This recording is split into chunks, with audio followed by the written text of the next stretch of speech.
Godhra train অগ্নিকাণ্ড আর তাকে ঘিরে গুজরাটের হিংসা, এই সব কিছু অতীত হলেও এখনো যেন দগদগে ক্ষত।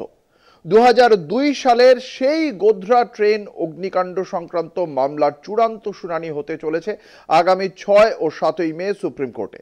এই দুদিন শুধুমাত্র এই মামলারই শুনানি হবে বলে জানানো হয়েছে। বিচারপতি জে.কে. মাহেশ্বরী ও বিচারপতি অরবিন্দ কুমারের ডিভিশন বেঞ্চ এই গুরুত্বপূর্ণ মামলার শুনানি করবেন।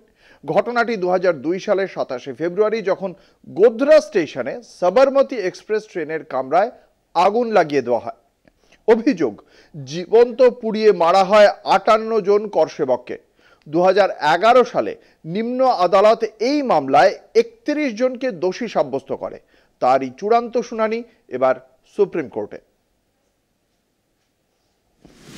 2002 সালের গোধরা ট্রেন অগ্নিকাণ্ড সংক্রান্ত মামলা চূড়ান্ত শুনানি হতে চলেছে আগামী 6 ও 7 মে সুপ্রিম কোর্টে।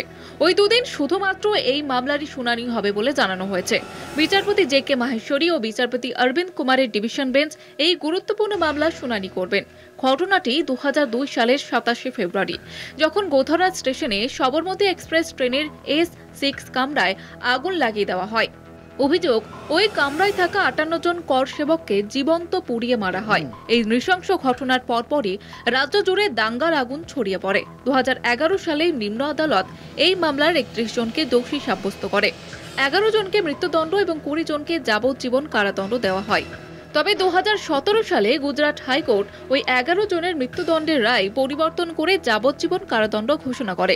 এই সিদ্ধান্তের বিরুদ্ধে গুজরাট সরকার সুপ্রিম কোর্টে আবেদন করে, যাতে আবারও ওই 11 জনের মৃত্যুদণ্ডের দাবি জানানো হয়েছে। পাশাপাশি সাজাপ্রাপ্তদের আবেদনেরও চূড়ান্ত নিষ্পত্তি হবে এই শুনানিতে। প্রসঙ্গত, গুজরাট সরকারের পক্ষ থেকে আবেদন জানানো হয়েছে, এত বড় ও গুরুত্বপূর্ণ মামলার ক্ষেত্রে মৃত্যুদণ্ড পুনর্বহালের বিষয়টি 3 বিচারপতির বেঞ্চে শুনানি হওয়া উচিত।